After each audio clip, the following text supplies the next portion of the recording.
Judgement ఇవ్వబోతారు. డెఫినెట్గా మేమే గెలుస్తాం. రైట్ రైట్ లక్ష్మణ్ గారితో మాట్లాడదాం. సో లక్ష్మణ్ గారు, అధికార దుర్వినియోగం అని ఇటు బీఆర్ఎస్ ఆరోపిస్తోంది.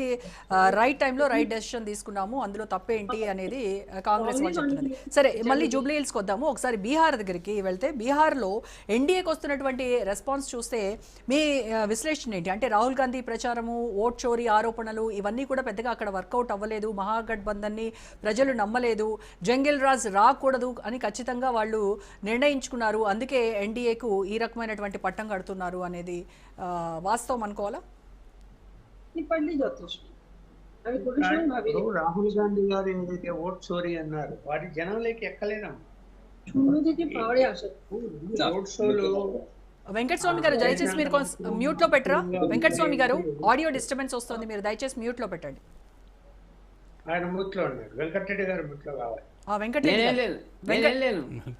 యా యా మ్యూట్ లో ఉండండి. ఎవరితో ఆడియో వస్తోంది, సరౌండింగ్ ఆడియో కూడా క్యాచ్ చేస్తోంది. రైట్, చెప్పండి లక్ష్మణ్ గారు.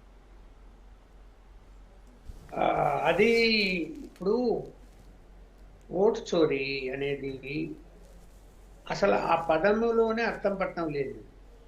చోరీ చేసేది ఏముంటుంది?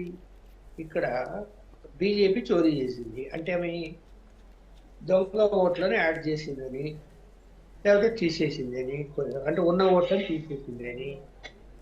ఉన్న ఓట్లను తీసేయడం అన్నది ఒక ఎలక్షన్ ప్రక్రియలో భాగంది.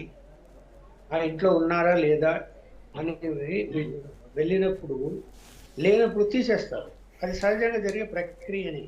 కాకపోతే ఏంటి, ఆన్లైన్ సిస్టమ్ వచ్చిన తర్వాత ఆన్లైన్లో మన ఓటు కనపడకపోతే ఓటర్ ఐడి కార్డు యొక్క నంబర్ను ఎంటర్ చేసి మనం ఎక్కడ అడ్రస్లో ఉన్నామో దానికి సంబంధించిన ఆధార్ కార్డు కానీ లేకపోతే ఎవిడెన్స్ కానీ పెట్టేస్తే అది వితిన్ 24-48 అవర్స్లో మళ్ళీ మన ఓటు హక్కు అక్కడ చూపిస్తుంది.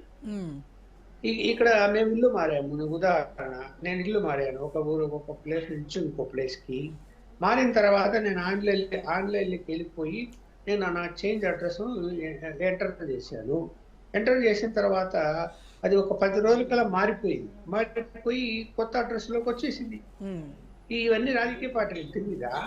మీరు ఇప్పుడు అయితే ఏంటంటే పేద వర్గాలు ఏం చేస్తాయి, అందులో బీహార్లో సెటిలర్స్ వాళ్ళు ఎక్కడెక్కడో వెళ్ళిపోయి ఉద్యోగ అంటే కూలి పనులు చేసుకొని జీవిస్తూ ఉంటారు.